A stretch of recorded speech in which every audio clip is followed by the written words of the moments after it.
the channel. I'm back to break down this 6-game MLB DFS slate on DraftKings and FanDuel. Before we get into it, if you do enjoy the content at any point in this video, if you could please take a moment to leave a like on this video, subscribe to the channel, and hit the notification bell, that would be greatly appreciated. Most notably, that subscribe button really does help me out, guys. On the verge of 800 subs, if we can get there today, that would be great. I'll be here all MLB DFS season long, breaking down these MLB DFS slates to help you guys become better MLB DFS players and help you guys win some money night in and night out.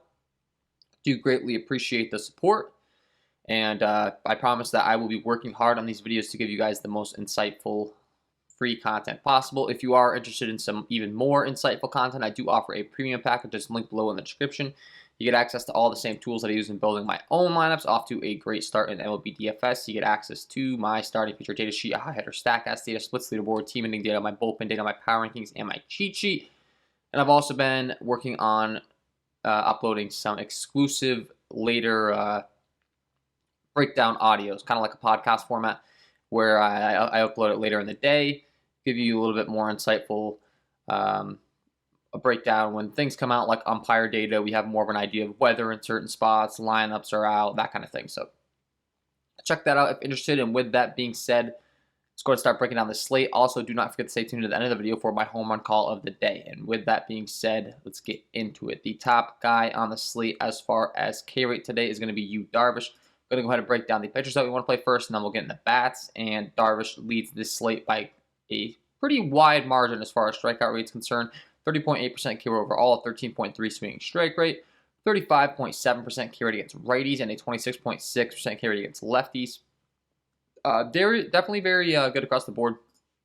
And specifically, he does really excel at striking out right-handed hitting, so we do prefer to target him against very right-handed heavy lineups, if at all possible. And the Los Angeles Dodgers lineup that they're expected to roll out today is, somewhat fairly right-handed heavy. They don't strike out the most, and obviously the Dodgers are not the greatest matchup, but they do only have a 3.14 implied run total, so Vegas is definitely backing us up as far as expecting him to do pretty good today. So you always like to see that, and as mentioned, it's really not even close as far as K rate on the slate. Darvish is definitely the top guy. Second on the list, we got Adbert Alzolay taking on the Cleveland Indians, expected to return off the IL. I believe he's been on the IL for about 2 weeks now with a finger issue. He went on the IL on June 8th with a blister on his right middle finger. I guess he's been throwing this week, and he's expected to come back. As far as if that makes him limited, I don't think it makes him too limited, but I do think his pitch count will be capped at a little bit less than you would typically see. Looking at his last few games, he threw 83 and 82 pitches. Of course, he was, removed from that game as far as his finger bothering him, but maybe he does just get to 80 and they pull him. Maybe he's able to stretch it out to 100. Hopefully we get a report on that later in the day. Obviously that will swing how much we have as far as interest in him.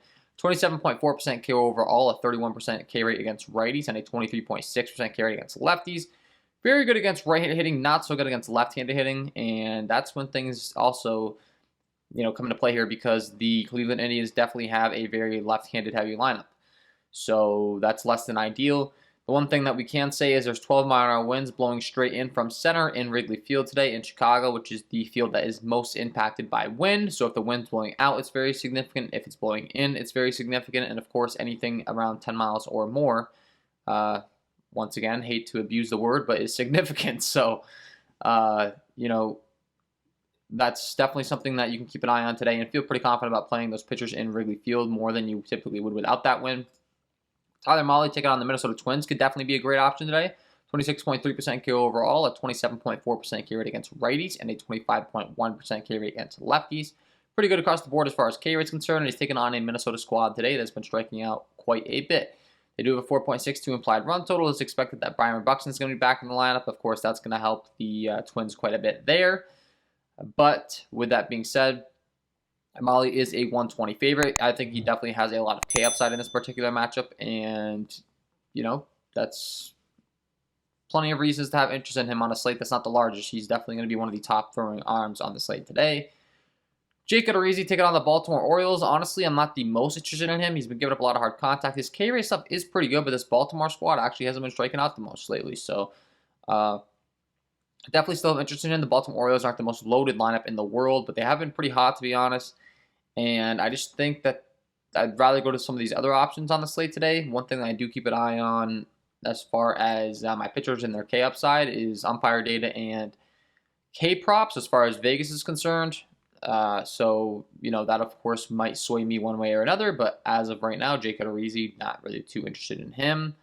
Keegan Aiken taking on the Houston Astros, another team that really doesn't strike out that much, and this guy really struggles against right-handed hitting, so probably not going to be too interested in him. I think Frankie Montas is the next guy you really have to be taking a hard look to today. 25.3% K overall, 11.8 swinging strike rate, 22.6% K rate against righties, and a 28% K rate against lefties. So you actually just strike out left-handed hitters quite a bit more, and that's pretty convenient when it comes to facing this Texas Ranger squad because they are a pretty blended lineup. And I think he just has a bunch of okay upside. The Texas Rangers have been striking out a bunch on the season. Frankie Montas, pretty good pitcher overall, and I think he's definitely in a great spot. Julio Urias taking on the San Diego Padres, another spot where it's going to be kind of difficult to be targeting him based upon the matchup. The San Diego Padres really don't strike out all that much. They're a tough lineup up and down. I think they can really work his pitch count, and get him out of this game. So could be a lone guy that no one really wants to play because he is taking on a San Diego Padres team, and that could keep the ownership low if you want to go there, but not getting too excited. And the last guy that I would mention, you could pitch Aaron Civale in Chicago. I mentioned the wind's blowing in, so that's going to help his case for sure. He doesn't have the highest K rate in the world, but the Cubs have been striking out quite a bit. I said the last guy, I really was talking about Kyle Gibson. I just forgot Civale there. And Kyle Gibson's taking on an Oakland Athletics team that I do think, there's some Ks to go around on this squad as well. It's in Texas, which isn't exactly the most ideal pitching environment. It is a pretty good hitting environment there in Texas. But with that being said, I think that Gibson could have a pretty decent amount of K upside, and he does a great job keeping the ball on the ground. The ground ball, fly ball stuff is some of the most impressive stuff on the slate, to be frank. So you always like to see that. And with that being said, let's go ahead and transition over to bats. As always, I like to go ahead and sort my sheet by Sierra, skill and interactive ERA. It's a good way of determining how good a pitcher's been in his career so far and how good he's expected to be in the future. And the worst on the slate today is going to be Brett Anderson. And this is a guy that I continually say I don't really play that many bats against him because he gives up a ton of hard contact, but a lot of it's on the ground. He does a great job of keeping the ball on the ground, gives up a lot of slugging. It is too right-handed hitting, though. He is a left-handed pitcher himself. And this Arizona Diamondback squad has just really been struggling overall, honestly. They were a team that we really liked to target against left-handed pitching for a while there. But the problem is they're hurt. There's no Carson Kelly in the lineup. We had some young prospects that were calling out that really like lefties. Right now, it's looking pretty thin. I mean, through the middle of the order, Ketel Marte, Eduardo Escobar, Christian Walker, Asdrubal Cabrera in the middle order, they're all pretty right-handed heavy as far as some are switch and some are righties. So sure, but they don't really excel too much against left-handed pitching. And like I was mentioned, Brett Anderson does a great job of keeping the ball on the ground. So, yeah. J.A. Happ taking on the Cincinnati Reds is a guy that I'm definitely going to have interest in targeting. I always have interest in targeting him, specifically with right-handed bats. Guy gives up a bunch of hard contact, a bunch of fly balls. That is obviously a recipe for success in daily fantasy sports. We want those home runs. We want those doubles in the gap. We want those triples, etc. We want those RBIs. And J.A. Happ can definitely supply that for us. I think a 497 slugging given up to right-handed hitting, 45% fly ball rate, only a 19.2% K rate against those right-handed bats. Always love targeting J.A. Happ with right-handed power bats, and the Cincinnati Reds definitely have some good ones. It's in Minnesota, which isn't the best hitting ballpark. Pulling up the chart here that I always like to show you guys as far as Minnesota is concerned. You can see a lot of yellow and red going on there. As far as the outfield's concerned, it's actually a much better ballpark for left-handed hitting than it is right-handed hitting.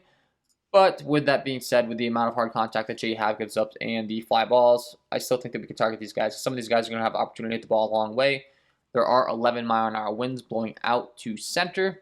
And, as mentioned, some righties that really crush left-handed pitching. Most notably, middle of the order, Nick Castellanos and Tyler Stevenson both really crush lefties. You got Jonathan India at the top of the order. And then guys at the bottom of the order like Eugenio Suarez, Aristides Aquino, Scott Heineman, Kyle Farmer. They all hit left-handed pitching very well as well. So the Cincinnati Reds team is one that I definitely think you're going to have interest in. And then not to mention, the Minnesota bullpen sucks, so like targeting them. Merrill Kelly taking on the Milwaukee Brewers, another guy that gives up a bunch of hard contact, a bunch of fly balls, hard contact, ground ball rates, not good. A 471 slugging given up to righties and a 413 slugging given up to lefties.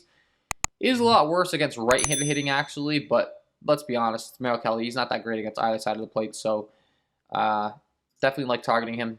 Will like the right-handed bats a little bit more than the left-handed bats, but with that being said, I really like both. So Colton Wong, Daniel Vogelback, Christian Yelich, Avisail Garcia, Omar Narvaez, Willie Adames, Luis Urias, Jackie Bradley, like all of them.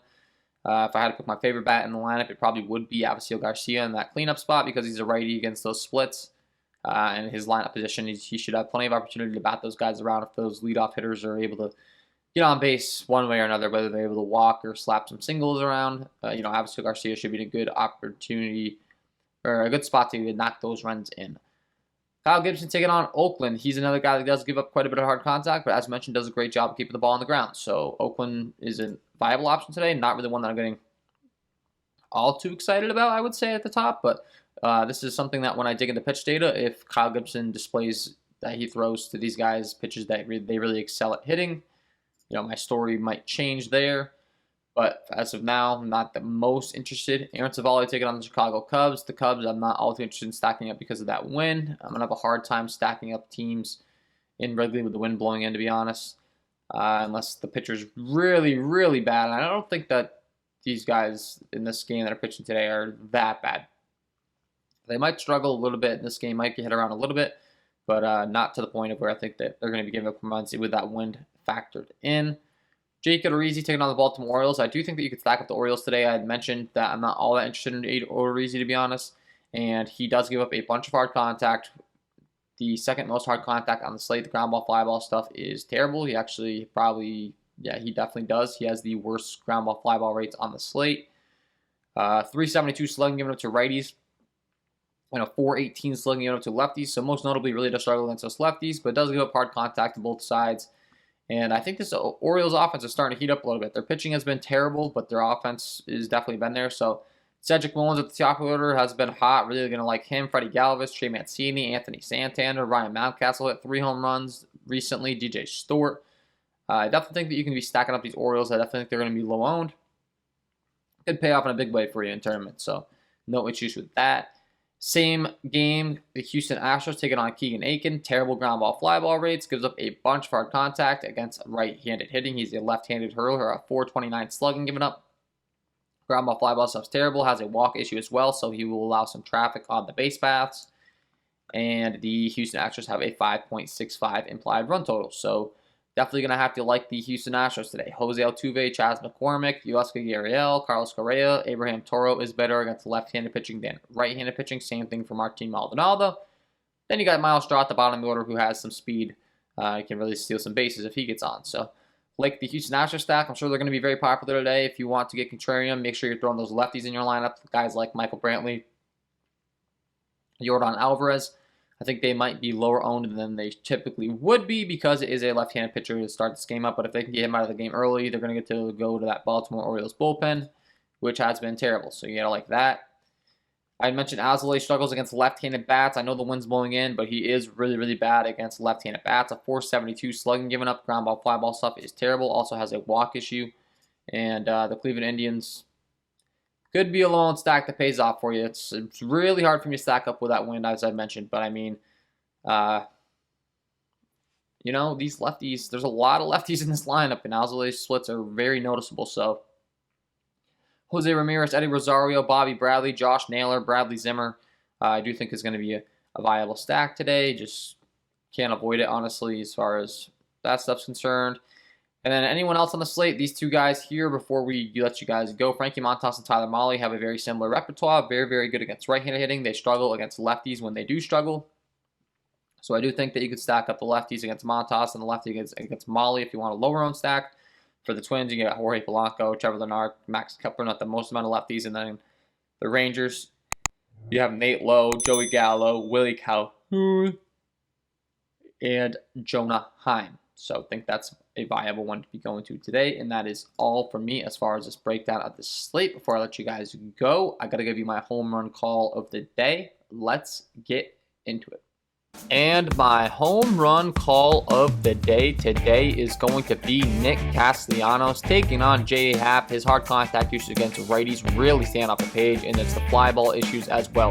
A .497 slugging in him to right-handed hitting, and his repertoire is really not that impressive at this point in his career. On average, going to about a 91-mile-an-hour fastball 55% of the time, and Nick Castellanos absolutely mashes that pitch off left-handed pitching. A 714 ISO with a 572 WOBA, ridiculous numbers. And then as far as the secondary stuff, J.A. Happ very reliant on the slider-sinker combination.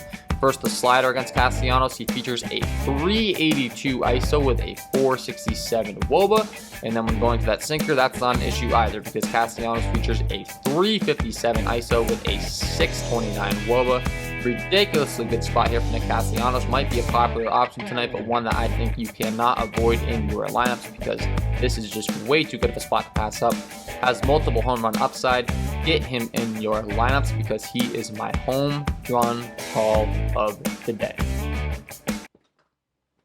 So there you have it, guys. Nick Castellanos, get him in your lineups. That is all from me in this one. If you do enjoy the content, if you could please take a moment to leave a like on this video, subscribe to the channel, hit the notification bell, that would be greatly appreciated on that way to that 800 subscribers mark. So thank you to everyone that's supported so far. Wish you guys all the best of luck tonight, and we will see you in the next one.